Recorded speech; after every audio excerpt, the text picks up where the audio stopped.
Good morning. Hope you're doing well today. Another beautiful day God has given us. Back inside today, it's been raining, and back inside at my office. And I tell you what, we serve an awesome God, and we serve a great Jesus Christ who came to earth to take upon the form of man. And I want to talk about today in Hebrews chapter 2, verse 14, and then I'm going to go to 1 Corinthians chapter 15, verse 55. I want you to listen to the verse in Hebrews.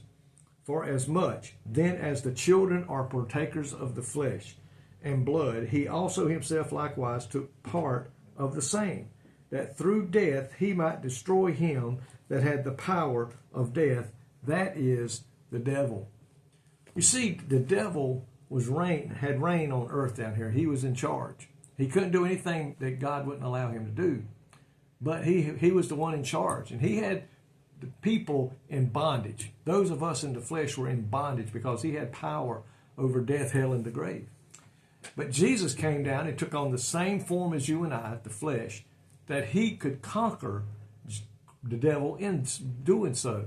It says here that when somebody has a more powerful weapon than the enemy does, then it says the enemy's weapons become useless. Satan's weapons, the power of death, was destroyed by Jesus Christ. And I'm so thankful for that today. When Jesus Christ went to the grave, laid there for 3 days, and then came out of that grave, the Bible says in 1 Corinthians chapter 15, verse 55, he could say, O death, where is thy sting? O grave, where is thy victory? Because Jesus came out with power over death, hell, and the grave. Satan was defeated. We became broken from the bondage of sin. When we surrender our lives to Jesus Christ, that bondage of sin upon us is broken. It is removed, and we are free from the powers of Satan. Christ died to destroy Satan's control and power over those who will believe in him, and to deliver us from the fear of death. Folks, if you're a born-again child this morning of God, if you are living that life that Jesus Christ calls us to live in his word, we need not fear death. Fear death is just the ending of our time here on earth, and it is a step into the eternity of being with Jesus Christ in heaven forevermore. That's why as saints of God, when one of our saints die and we are visiting with the families, or maybe we go to view them, we should never say goodbye, because it is not goodbye. We need to say, see you later. Because we have no fear of death, because the Bible says when a saint of God dies, we are immediately in the presence of Jesus Christ. I don't believe there's no time lapse. I believe the moment we take our last breath, we are immediately ushered into the throne room of God. And that's what Jesus did. When he came down here, he knew he was coming to defeat the enemy. And I believe Satan knows today his time is about up. He is a defeated foe, and he cannot win no matter what he does. And so today we have a lot to be thankful with Christ today, because he came to earth.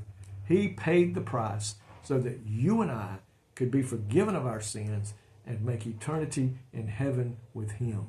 Oh death, where is thy sting? Oh grave, oh man, where is thy victory? Because Jesus Christ has defeated you, and like him, through his grace and his mercy, you and I have victory forevermore. Aren't you glad about that today? Can you say, praise the Lord, hallelujah, that we have victory through Jesus Christ? Lord, thank you today for that victory that you gained that day when you walked out of that tomb. Lord, that through you, we have no need to fear death, and we know that one day we're going home to be with you, to spend eternity with you forevermore. Thank you again, Lord, for what you accomplished while you were here on earth. May we praise you for that every day of our life. In Jesus' name today, amen. Folks, I praise you today. I glorify Jesus Christ's name for you. I lift you up in prayer to him. And I pray today, God, that will bless you, and you can go out and win somebody to the Lord before it's everlasting too late. I love you. May God richly bless you.